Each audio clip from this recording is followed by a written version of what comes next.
Hari ini dalam beberapa hal adalah hari yang bersejarah, dalam arti bahwa kami telah mulai membuat komponen peralatan kami sendiri untuk mesin cetak injeksi plastik. Kalian sudah lihat, sudah masuk kan? Kami sudah menerima pelatnya dan sekarang pembuatan sedang berlangsung sesuai dengan gambar teknik yang dikembangkan oleh para spesialis kami. Di chat nomor 1, saya sudah mengunggah foto-foto yang menunjukkan proses ini. Langkahnya memang kecil tapi sangat berarti, karena satu hal jika kita membeli peralatan dengan memesan dari luar negeri, lain halnya jika kita membuatnya sendiri. Pertama, hal ini akan mempercepat semua proses yang ada. Kedua, membuatnya menjadi jauh lebih murah. Namun, untuk itu kita harus benar-benar menguasai sejumlah teknologi yang diperlukan. Itulah sebabnya waktu yang digunakan tidak akan terbuang sia-sia. Tidak ada satupun yang benar-benar diam di tempat.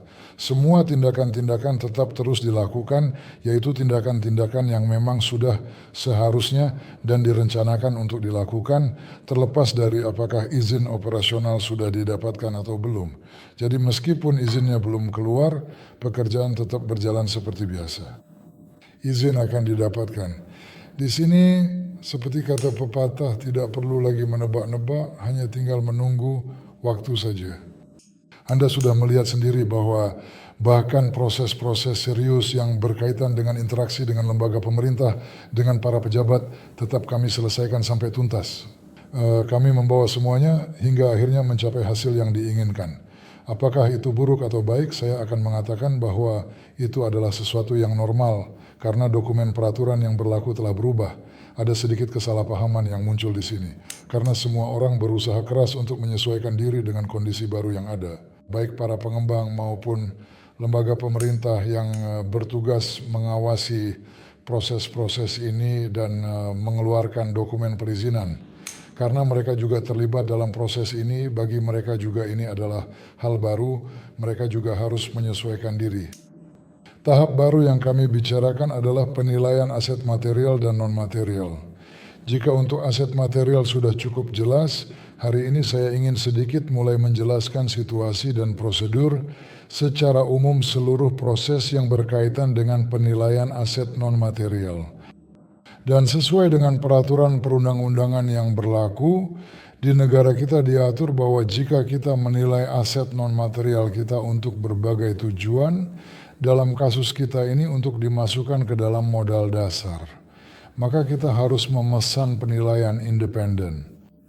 Mengapa? Karena undang-undang mengatur jika nilai aset non-material melebihi 20.000 rubel, maka kita wajib memesan pemeriksaan dan penilaian atas aset non-material tersebut untuk menentukan nilai wajarnya. Apa itu nilai wajar? Ini adalah nilai penting pada saat aset non-material dimasukkan ke dalam anggaran dasar.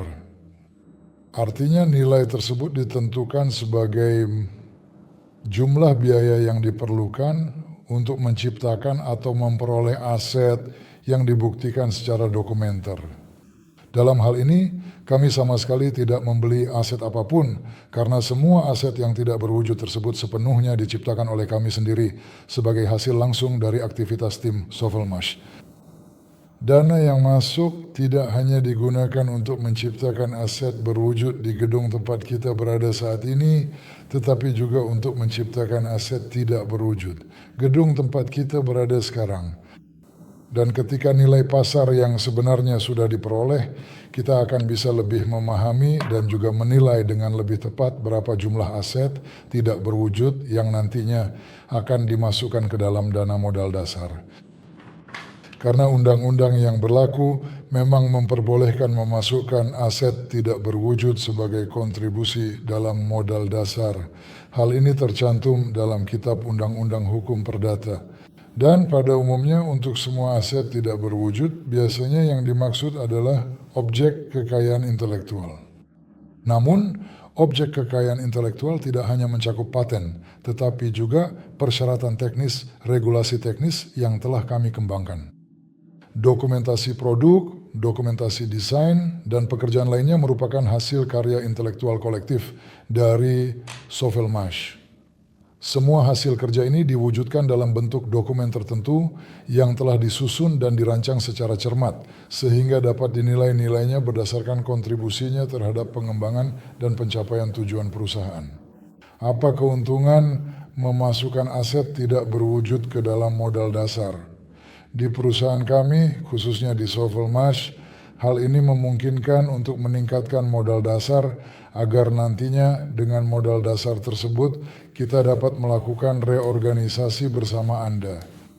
Juga untuk mengurangi basis pajak atas pajak penghasilan dengan memasukkan pembayaran amortisasi atas aset tidak berwujud ke dalam biaya pokok perusahaan dan juga untuk meningkatkan profitabilitas perusahaan, khususnya perusahaan Sovelmash. Jadi ke dalam modal dasar apa saja yang bisa dimasukkan dan dokumen apa yang diperlukan. Pertama adalah hak eksklusif pemegang paten atas penemuan, desain industri, dan model utilitas. Kami memiliki paten untuk penemuan, juga untuk desain industri, dan untuk model utilitas. Hak eksklusif juga mencakup hak atas program perangkat lunak. Dalam hal ini, yang dimaksud adalah produk perangkat lunak itu sendiri, dan pengendali. Apa yang dibuat oleh para spesialis kami, pengendali itu adalah satu bagian, dan bagian lainnya adalah program-program itu sendiri. Untuk merek dagang, tanda jasa, serta penamaan asal barang yang dimaksud. Lalu, apa sebenarnya nama tempat asal kita? Dikembangkan dan diproduksi di perusahaan Sovelmash, yang berlokasi di Technopolis, kota Moskow, Rusia. Kami wajib mencantumkan sesuai dengan perjanjian pada produk bahwa asalnya adalah Technopolis, Moskow. Hal-hal seperti ini ya bisa dibilang bagi banyak peserta proyek tidak sepenuhnya jelas apa itu aset tidak berwujud dan bagaimana aset tersebut terbentuk secara bertahap. Saya pikir kita akan membahas semuanya langkah demi langkah dengan mengulang, mengucapkan, dan menjawab pertanyaan-pertanyaan. Kita akan menguraikan semuanya dan menempatkannya pada tempatnya masing-masing, termasuk mengapa perlu dilakukan konsesi paten dari pihak Sovelmash, dari pihak Aspromte, dan untuk apa sebenarnya kita melakukan semua itu. Siapa yang akan mengelola laporan keuangan? Siapa yang memutuskan berapa uang yang dialokasikan untuk dividen? Rasio 51 banding 49% itu akan dibagikan dari jumlah uang yang mana? Dari jumlah yang telah ditetapkan untuk pembayaran dividen, jumlah ini akan ditentukan oleh rapat para pemegang saham. Semua hal ini sudah diatur dengan jelas dalam undang-undang. Ini adalah sistem yang sangat jelas dan transparan, karena laporan keuangan perusahaan disetujui, dan setelah itu laporan pajak juga disetujui. Berdasarkan hasil dari kegiatan keuangan dan operasional yang telah dilakukan, Komisi Audit secara seksama meninjau, kemudian melihat hasil kinerja, dan akhirnya memberikan kesimpulannya kepada rapat para pemegang saham. Administrasi, manajemen perusahaan, mereka mengajukan opsi-opsi mereka dan keputusan diambil dalam rapat. Usulan yang diajukan bisa diterima atau dikoreksi sesuai kebutuhan. Terima kasih.